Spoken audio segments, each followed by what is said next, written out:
Hi Cancer, here is a general look at your solar chart for November 2015, and this is the time of the year that the Sun comes into Scorpio, which is a fellow water sign. That's up until the 23rd, and that resonates really well with your sign. But before I get to what's happening with your sign for this month, I just want to mention these two long-running transits, Saturn, Neptune, and Uranus, Pluto. Now, Uranus, Pluto, if you've been following the astrology, you'll know is very much in the background towards kind of economic global meltdown, and basically it's very challenging the social structures, the status quo, the establishment, and shifting things which have been taken for granted socially, economically, culturally for hundreds and hundreds of years. And this is still going on, even though technically they've moved further apart. They're still pretty close. And as I've said more than once previously, it's not over till it's over. And we shouldn't be looking to think, okay, we can rest on our laurels now until we get into 2020s.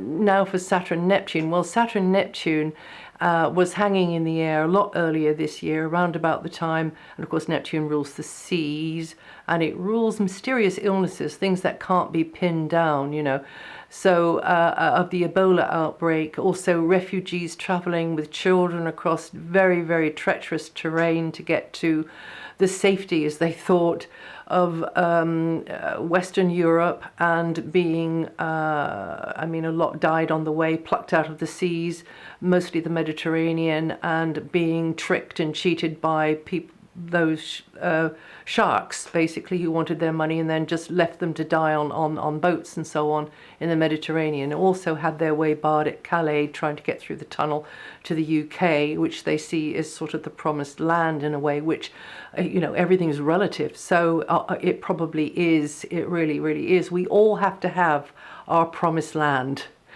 We all have to have it, even if it's just our favorite sort of celebs on the TV. I mean, it's kind of just our promised land. It's the potential of what can be. So it's called hope. It's called that star of hope. And now Saturn is the planet of physical boundaries, material structures. It's also about the status quo, the establishment, and Neptune is very, very ethereal. It's kind of without boundaries, and it's ideological, but it's also about victimization. It's about escape, among other things, and trying to do basically the highest manifestation maybe is compassionate, trying to do the best for the common good, for the whole of all, with all sort of personal desires and ego put on one side. So it's definitely the planet of higher service. Now, these sort of notions are far too sort of ambiguous and airy-fairy and head in the clouds for Saturn, who wants to apply a system to a situation. And it's sort of like top-down, it's kind of the government. So Saturn asks, okay, the how, and wants to deal with the nuts and bolts of the situation. And of course, here we are in this dimension of nuts and bolts, of dualism. So the Neptunian vibration of wholeness and union needs to be, we need to find practical ways to apply things so that it relieves suffering, and it makes sense out of the randomness and the chaos of things, which is more up Neptune Street. So and Neptune's about a heck of a lot else than that as well. But just for this example, Saturn rules authority figures, and also cares about appearances, cares about traditions and historical standards. But also on the flip side, Saturn is this very, very caring, responsible mother energy, which wants to protect and guard and guide and provide for others, okay, for those in her care. Now, these two planets are a very sort of an angle which makes a lot of friction. And so therefore it's kind of a pressure cooker energy, the same as Uranus, Pluto, in fact. And that particular angle seems to be quite adept at manifesting, events in the world, situations in the world, which we in the world have to, on the one hand, take the lesson from as we're grappling with it and struggling with it and trying to figure it out, but also and then get the resolution to it. But also we have to maybe not just bemoan the fact that the thing is happening or the things are happening, whether it's in your private life, which you can probably find in your natal chart, how that might be triggering off each other, and then figure out how best to deal with it, so that you keep it harnessed, and then you can really get things more how you want them to be, or in the wider world. Okay, so we need to it's not about what happens, it's about how we respond to what happens. It's always about how we respond to what happens. So at the moment, Saturn is in Sagittarius, which is about long journeys, foreign cultures, different ideologies, different belief systems. Religion, of course, is a big one with Sagittarius, and the higher law. And Neptune is very much about higher laws as well, but even beyond the human realms. It's about total integration and wholeness and individuation and union.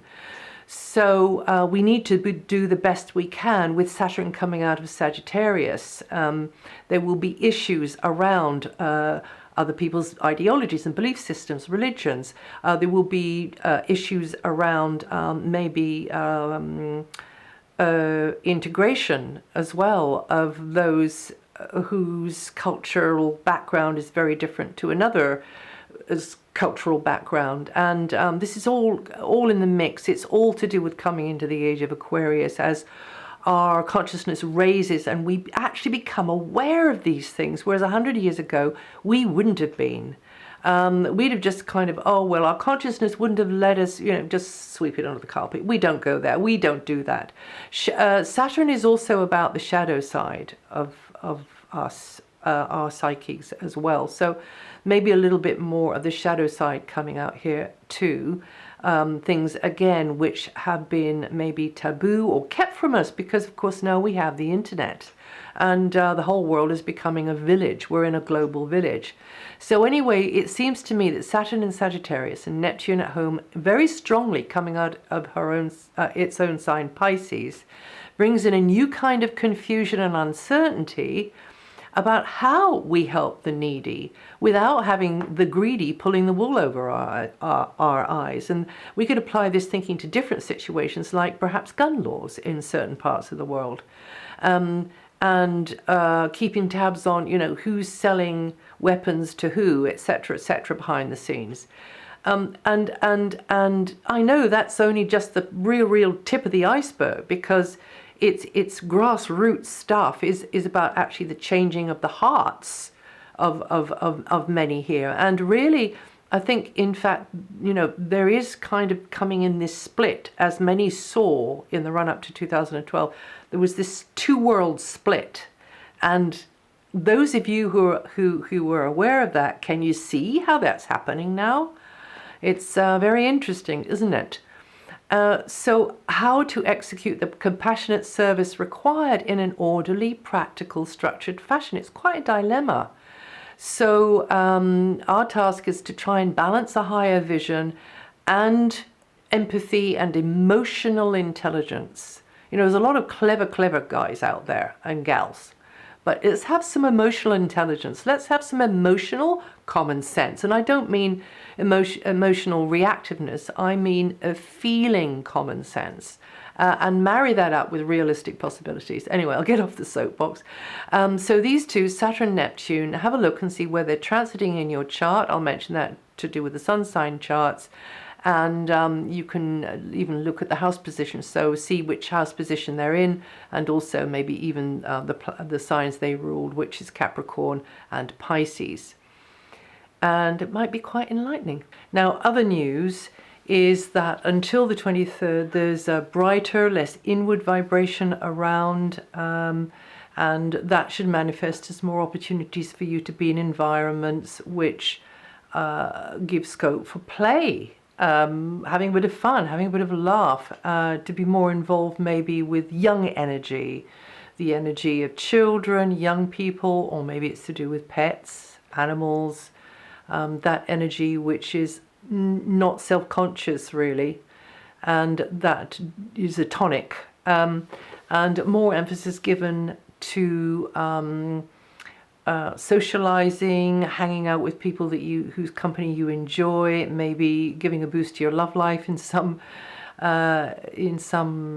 cases, and you getting more contact with an entertaining type environment, or maybe the arts or creative pursuits, things that you really just get a kick out of, you really enjoy, and that's a good kick, you really enjoy, and you just gives you a feeling of powerfulness. So that, yeah, and spontaneity. And also Mercury's there. Mercury's there in the same place up until the 21st, adding more emphasis to that area. So there you are, playing with ideas and looking at the potential of something, figuring something out, thinking about the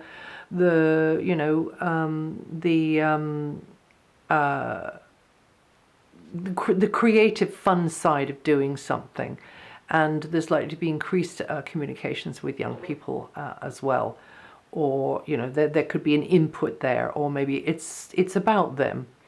And then the Mercury moves on the 21st and the Sun moves on the 23rd into the next area, which is more to do with details of daily life, chores, employment, maybe skills, and just being practical and being of service, or somebody being of service to you as well, but you being there for another in some sort of practical kind of a way, but also looking at repairs, running repairs, maintenance, that kind of thing as well. But also it can be to do with co-workers and the job. And then the Sun comes into there, as I say, on the 23rd, more chores, niggly details, getting your act together, getting things sorted, getting things more how you want them to be. And then on the 9th, or until the 9th, sorry, Venus is also in a very sociable sector of your chart, and this can help you to be articulate. This can help you in a bargaining type situation or a negotiation of other kinds, and people like the way you come across maybe more at this time, and you could find yourself in environments which are more pleasurable, hearing nice things, or being somewhere which is kind of, or meeting up with somebody who's sort of exotic in some ways, got some interesting sort of ideas perhaps.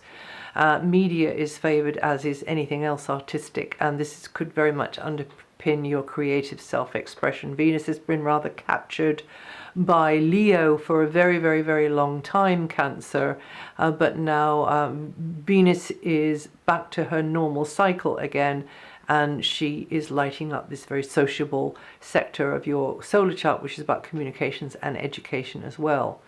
And that can be you and somebody else learning something together maybe. And then from the 9th, Venus beams a friendly, sociable light to the root of your chart. So that's your home base. That's maybe thinking about how to make things more beautiful, or you might not be your home. It might be somewhere else. You and someone thinking about, how to make that place more beautiful, or it can be about the property market itself. It can be about looking for property. And then, you could do worse than to strike a deal under this relatively short transit. It's only about 3 weeks long. And if there's a feud to settle, if there are things to straighten out with a parent, particularly the father, then this would be a good time to do that. Right, now, until the 13th, Mars is in a transit of your solar communications sector, accelerating mental processes, firing up the way you express yourself, educational pursuits, speaking, writing, or socializing. This is all the same areas that Venus was in. And so they're both in there. Venus goes out on the 9th, Mars goes out on the 13th. So very much, it's good when Venus and Mars together, firing up the area to do with all of that communication side of life, but also comings and goings as well. You could be zipping around more on short sort of journeys, and finding yourself very much in the stream of information exchange, perhaps more paperwork. Perhaps this is a time you want to float a new concept or run something past somebody, or vice versa.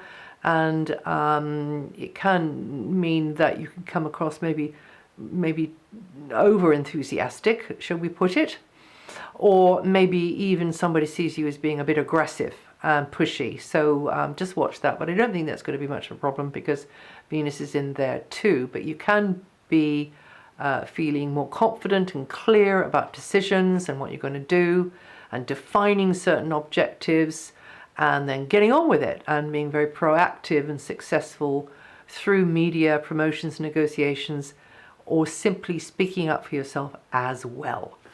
And then from the 13th, Mars moves to the root of your chart, the same as with Venus, except it really does put a fire under the Venus energy and means that you're busier than usual, or there's hustle and bustle in and around HQ, or some to do with some other property or place, or not to do with that. Maybe it's to do with family, maybe it's to do with the neighborhood, maybe it's to do with a certain tribe that you're connected to.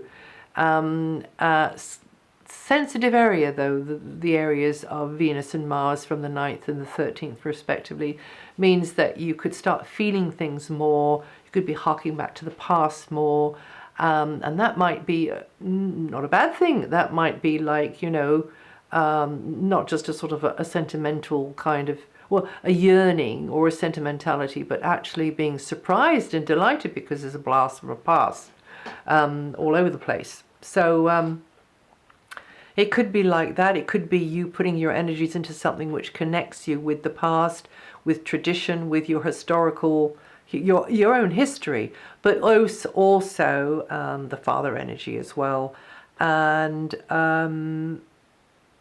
also with Mother Nature, just with nature, and just with Mother Nature herself, and maybe even the moon energy very, very strongly there. Now, Saturn has returned to her previous position in your area of job, health matters, and all manner of practical tasks. So this is going to be, for the next 2 years, a time when you've got to work harder. In general, it's a service-orientated area as well. So dealing with more details and the work or skills or training or just that type of thing, practical stuff, very, very practical bits of kit that can help you with work or with chores. But this is also the stitch in time saves 9. So keeping ahead of the game with the practical side of your life, and anything health or fitness related as well. That might be yourself, that might be somebody else. And generally it means you should be prepared to be there for others on a regular basis, or indeed be keeping things ticking over with general maintenance and repairs and DIY and the like.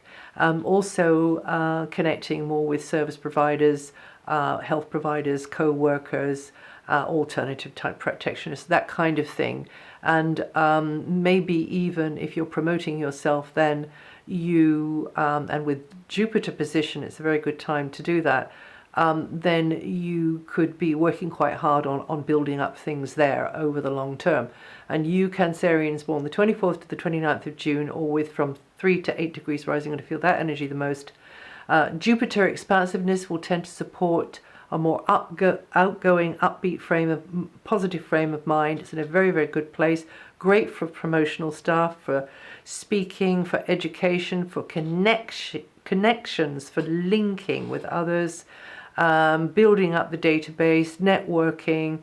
And there could be very interesting daily exchanges, which tend to be positive.